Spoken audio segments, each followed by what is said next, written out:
Bienvenidos a la clase de Antiguo Testamento 1. Estamos en la unidad 3, vamos a empezar la unidad 3 de esta sección de libros históricos. Terminamos en la unidad pasada el libro de los jueces y hoy vamos a entrar al libro de Ruth y al primer libro de Samuel. Esta unidad también le vamos a llamar así, la etapa de los jueces, en su segunda parte. Vamos a entender, la idea de comprender, vamos a comprender cómo Dios es bueno, es fiel con su pueblo.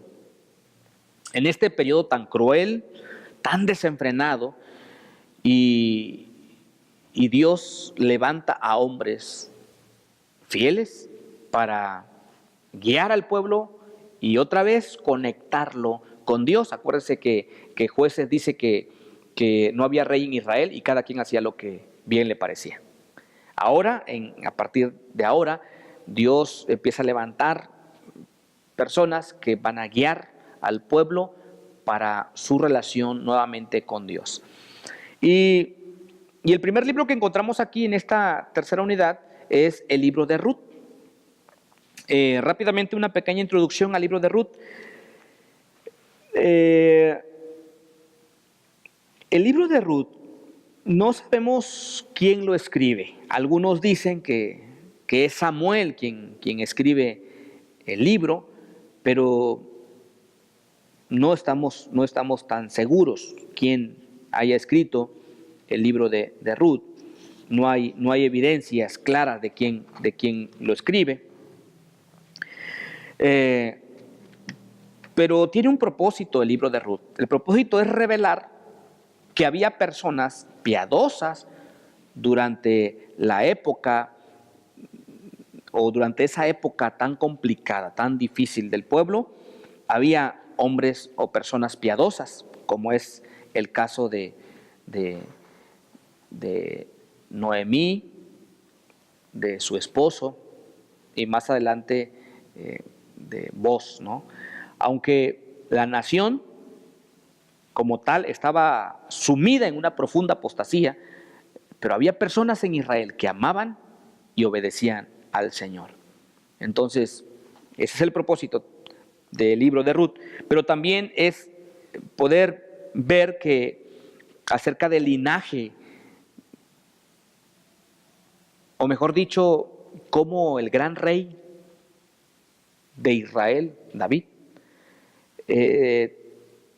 tiene que ver con Ruth, por ejemplo.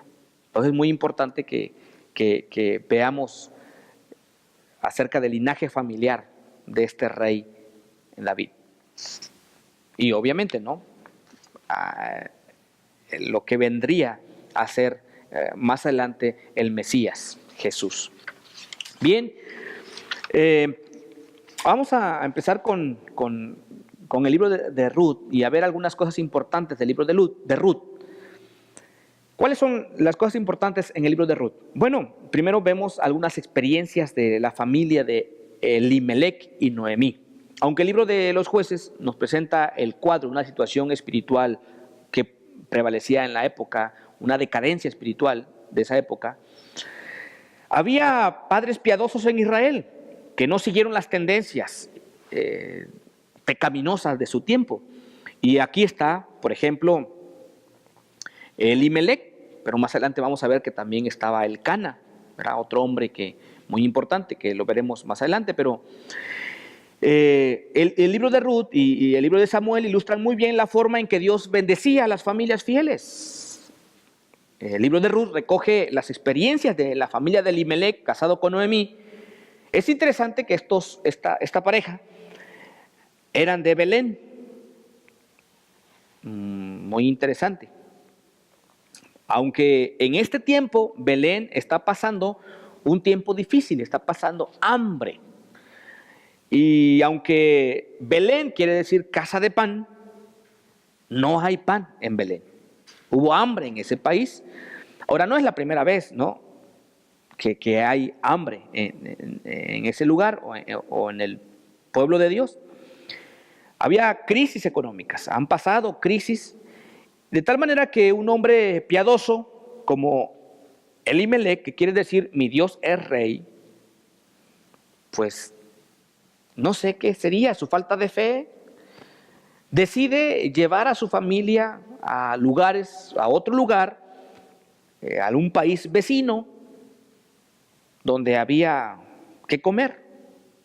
Y salió Elimelec con su esposa, sus 2 hijos, Malión y Quelión, probablemente adolescentes estos muchachos, y se fueron a morar a Moab.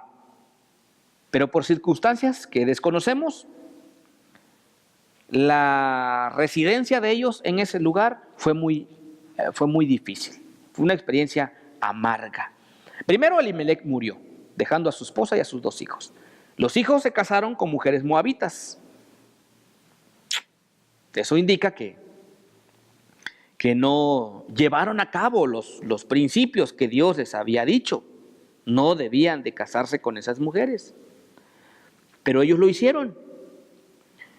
Y luego, pues mueren los hombres, murieron los hijos de Elimelec y Noemí. Elimelec ya había muerto, murieron los hijos y se quedan ellas solas. ¿Se imaginan qué iba a pasar ahora?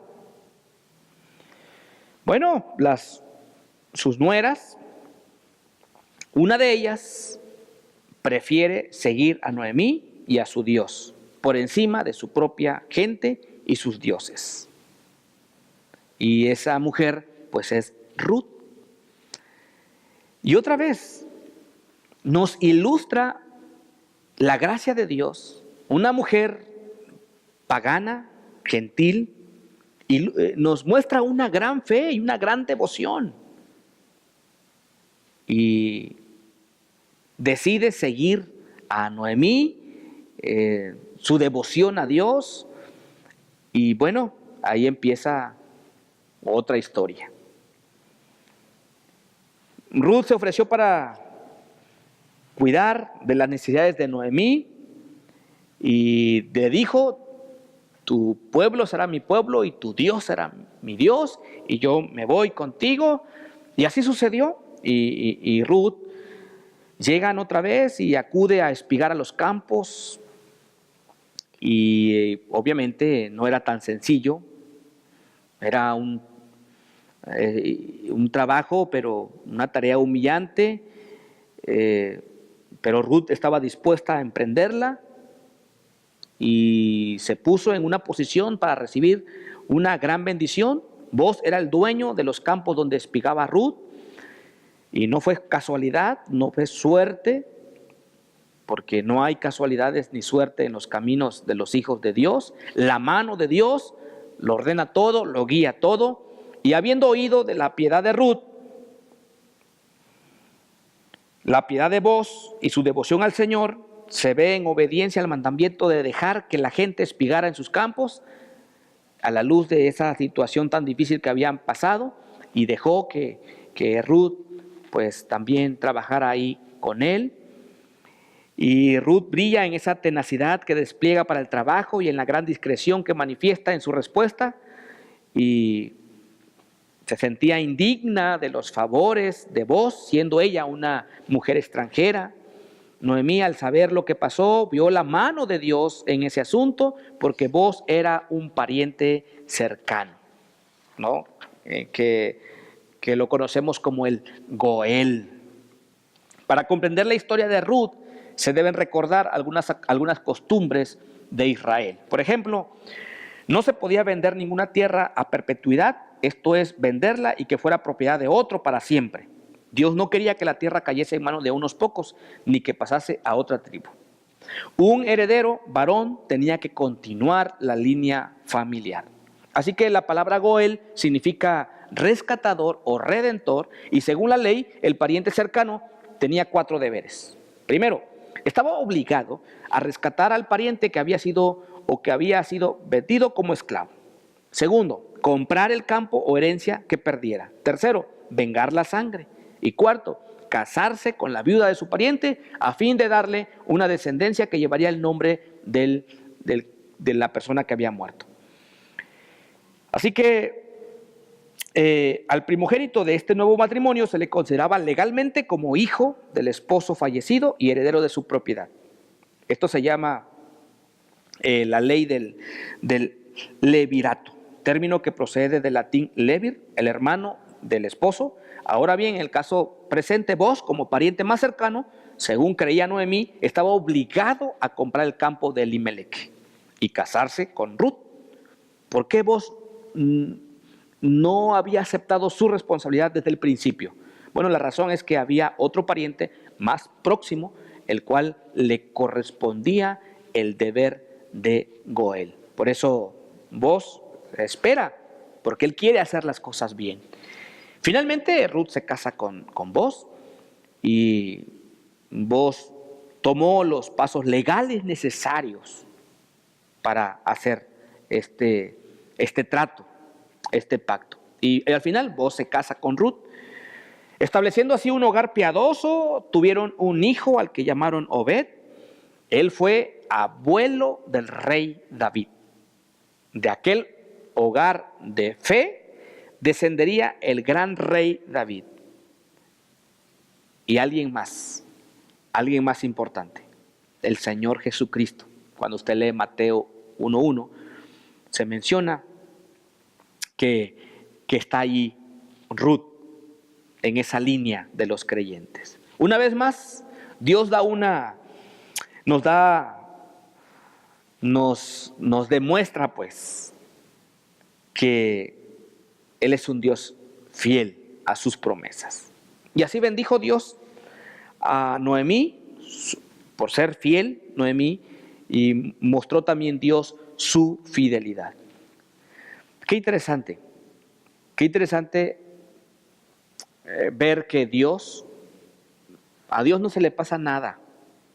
Dios es fiel a su promesa y aquí cumple su promesa. Y entonces, de esta familia, de Boaz y Ruth, pues vemos que viene David también. Ok, y ahora vamos a ver los últimos jueces en el primer libro de Samuel, del 1 al 7. Otra vez, el autor de este libro de Samuel pudo haber sido Samuel, por lo menos hasta su muerte en el capítulo 25. No sabemos con exactitud quién lo escribió, pero creo que tiene grandes verdades en este libro. Y en el libro de Samuel nos quiere explicar la manera tan particular de cómo se desarrolló la dinastía davídica. Entonces, mostrar también que la obediencia o la desobediencia de una persona hacia Dios tiene consecuencias también. Eso nos va a mostrar que a pesar de las consecuencias también de las personas o del pecado de las personas, Dios tiene el control. Dios tiene el control, y si las personas vienen rendidas a Él, Dios está dispuesto a perdonarles. Y encontramos aquí en esta última parte la vida de Samuel. La vida de Samuel, quizás Samuel es el personaje más importante del Antiguo Testamento después de Moisés. No sé qué piensa usted, pero Samuel es uno de los personajes sumamente importantes. Es el que está ahí en la transición para pasar a la monarquía. De hecho, con él se establece la monarquía. Samuel es un gran líder, un líder carismático. Tiene la capacidad o tuvo la capacidad de unir las tribus. Sirvió a las tribus de Israel con fidelidad y es un gran hombre, un gran hombre que Dios usó de una manera extraordinaria. Fue uno de los primeros grandes profetas. No solamente eso, también fue maestro de los profetas. Fue sacerdote, intercesor y el último de los jueces. Tuvo un ministerio largo, le tocó ungir a 2 reyes y de esa manera fundar el reino hebreo. El único de los jueces que tuvo un gran éxito en el intento de unir las tribus de Israel. Desde una perspectiva humana, fue quien transformó a Israel de un pueblo débil e idolátrico a una nación espiritualmente viva y fuerte para el Señor. Bien, ¿quién era Samuel? Veamos un poquito la familia de Samuel. Elcana y su esposa Ana también son un buen ejemplo de personas devotas en Israel en la época de los jueces. A pesar de esta decadencia moral y espiritual, había hombres fieles como Elcana y su esposa. Su vida de estas personas pues reflejan su espiritualidad, adoraban al Señor en Silo, obedecían al Señor. Obviamente estaba aquí también la prueba, la lucha, la dificultad. Ana sufría, y ustedes conocen la historia, por su esterilidad, y le pide a Dios un hijo. Se lo pide amargamente. El capítulo 2 de Samuel, del primer libro de Samuel, ustedes van a encontrar que está pidiéndole a Dios un hijo. Y obviamente Dios le da un hijo y le llama Samuel, que significa su nombre es Dios. Y es un tributo al Dios que se lo había dado. Samuel fue creado en un hogar piadoso y finalmente fue entregado al Señor porque es lo que Ana le había dicho a Dios. Si le daba un hijo, él se lo entregaba a su servicio. Entonces, Ana y su esposo demuestran ser padres fieles al Señor y cumplen su promesa también, ¿no?, de dedicar al servicio su hijo.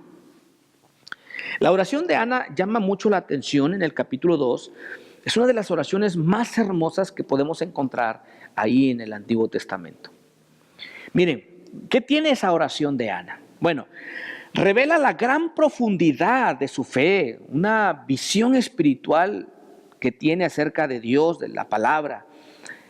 Es profunda su fe en esa oración. Muestra la gran obra hecha por Dios en los corazones de algunos en esos días de oscuridad espiritual. Revela tener también la comprensión de cómo el Señor humilla a los soberbios, pero exalta a los humildes. También habla de la santidad de Dios y de su soberanía sobre todos los asuntos. Esa oración de Ana revela eso. Expresa una confianza especial en la que Dios guardará a los suyos y juzgará a los malvados. Es profunda esa oración. Refleja lo que Dios le había enseñado a través quizás de sus padres o de su propio esposo. La oración demuestra entonces que conocía la ley de Dios y comprendía lo que eso significaba para los hijos de Dios. Es interesante esta oración de Ana. Bien, la infancia de Samuel no fue tan sencillo. El ambiente de Samuel no fue tan sencillo.